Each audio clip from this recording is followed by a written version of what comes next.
works? Nothing. And I think that speaks to the question we were talking about a moment ago, which is, are minorities in favor of this or not? I'm not really sure that's the dividing line. I think it's more But people make it that, but the believe left, in rule of law. but the left versus, makes it that way as if it's a racial thing, that the not. Republicans are racist. We're bigoted because we want to close down the borders and we don't like minorities. And then everybody's in that hodgepodge. That's the way the left coins it, that we're anti-immigrant and that therefore we must be racist at the same time. And it's very easy to go ahead and do that. I thought when somebody says somebody's a racist, I mean, the last I checked, you better have some really good evidence to show that that person is. Well, and it's just another instance of them using the bludgeon of political correctness to try and corral what is really the righteous majority in this country, right? They use that. They use terms like hate speech and racist and all these terms they like to label people with to try and corral what is really a majority of people that believe in common sense and rule of law. You just said it. Common sense. How refreshing. Yeah. But the left has been doing this for decades, if not the better part of the century, is using these labels to corral people that would otherwise believe in common sense into believing things that are almost the inversion of the truth, or the inversion of what is a sensible thing to do. Now, you wrote a book, the United States of Dysfunction. Are you working on a new book? I am. So the United States of Dysfunction was about the presidential nominating process and how it's really taken us away from the founding ideals of our country.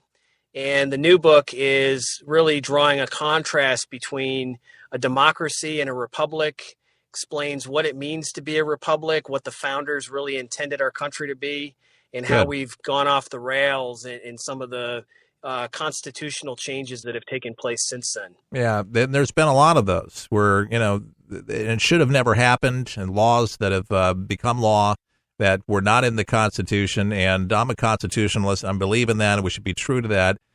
There's a reason why we've remained in this country for over 250 years, and you and I both know that if we do not continue on that right road and interpret the Constitution the way they did, we're not going to have a country. That's right. And what I found with the first book is that it's one thing to talk about these issues on the level of the specific changes that occurred, but even if you talk about those changes, you have to have people buy off on them at another level of belief, which is, why do we have a constitution? What were the founders' fears about democracy, and how have those fears proven to be true? Particularly if you look at our current political environment, and we sort of had this attitude that a lot of the media, a lot of academics will say, well, America is a democracy. But there's this remnant of people out there who believe that America is a republic and was intended to be a republic and should be a republic, perhaps again in the future if we can get our country back on track.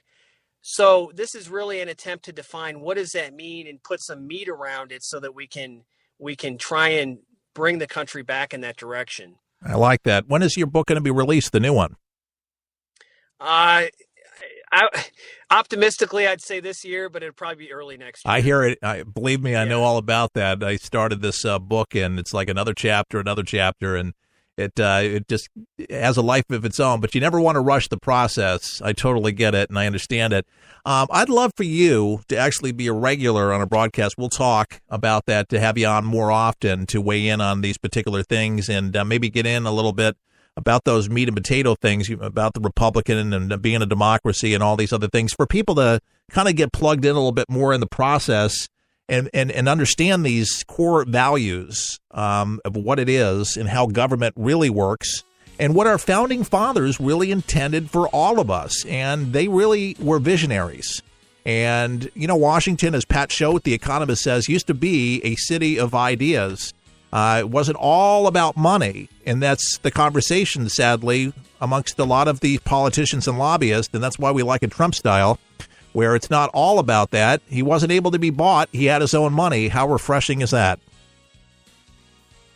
Absolutely, and it speaks to, it speaks to what it takes to override the system today, that Trump is such a unique candidate. Oh, yeah. And what I would like to see is a system and a process where you don't have to be Donald Trump to do the things that he's doing. No, we don't. Carl Jarvis, you'll be back on real soon again. Thank you so much. CarlJarvis.org is his website. Keith Allen saying all the best. May God bless.